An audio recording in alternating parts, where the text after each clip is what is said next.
Hello guys, welcome back to સુંદાઈ sarees Bharatnagar Vadodara Surat.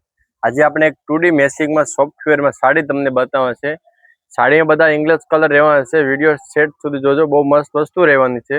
એક piece તમને આખું ઓપન કેન જોઈ લો, પછી આપણે છેલ્લે સ્ટેપ બાય સ્ટેપ બધા કલરના ફોટા જોવાના છે।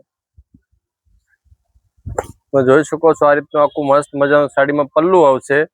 બોર્ડરની વાત કરીએ તો એમાં કડક બોર્ડર નો આવે, મુલાયમ પટ્ટો આવશે। તો જોઈ શકો છો આ રીતની મસ્ત મજાની 2D ટાઈપની બોર્ડર રહેવાની છે। આખી સાડીમાં આ રીતની મસ્ત મજાની પટોળા ટાઈપની ડિઝાઇન આવશે, હાથી અને ઝાડ। સાડી ખરેખર અત્યારની બહુ મસ્ત નવી ડિઝાઇન રહેવાની છે। પછી આપણે બ્લાઉઝની વાત કરીએ તો બ્લાઉઝ પણ તમને બતાવી દઈ। આ રીતનું બ્લાઉઝ આવશે, સાડીના પરફેક્ટ મેચિંગનું બ્લાઉઝ આવશે, કોન્ટ્રાક્ટ મેચિંગ નહીં રહેવાનું। કલરની વાત કરીએ ટોટલી 6 કલર છે। એક આ ખોલ્યો એ ગ્રે કલર છે, પછી એક આ પિસ્તા કલર છે, એ પણ બહુ મસ્ત કલર રહેવાનો છે। બધા અલગ અલગ કલર છે। આમાં તમારે કોઈ પણ કલરનો ઓર્ડર કરવો હોય તો સ્ક્રીનમાં નંબર આપેલા છે, જેમાં સાડીનો સ્ક્રીનશોટ મોકલાવો અને ઘર બેઠા તમને ઓલ ઇન્ડિયા ફ્રી શિપિંગ સાથે મળી જશે। ઓનલી ફોર 800 રૂપિયામાં તમને ઘર બેઠા સાડી મળી જશે। લૂઝ ફેબ્રિક રહેવાનું છે, બહુ કડક ન આવે, પાણી જેમ પાટલી પડી જાય, બહુ મસ્ત વસ્તુ રહેવાની છે।